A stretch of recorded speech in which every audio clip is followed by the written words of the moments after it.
কালকে মনসা পুজো, সেই উপলক্ষে নিরামিষ আলুর দম তোমরা বাড়িতে ট্রাই করে দেখতে পারো। আলুটাকে সেদ্ধ করে ভালো করে নুন হলুদ দিয়ে ভেজে রেখেছি।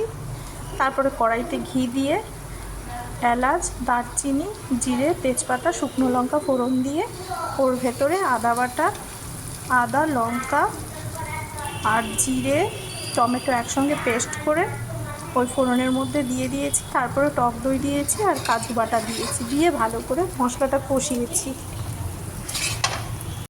মশলাটা কষে গেলে পরিমাণ মতো জল দিয়ে ঢেকে দিয়েছি।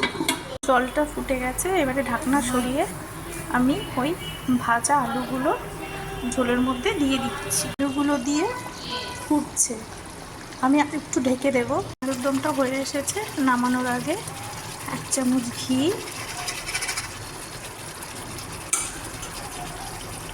আর কিছুটা পরিমাণে গরম মশলা গুঁড়ো আর স্বাদ অনুসারে চিনি দিয়ে নামিয়ে ফেলব।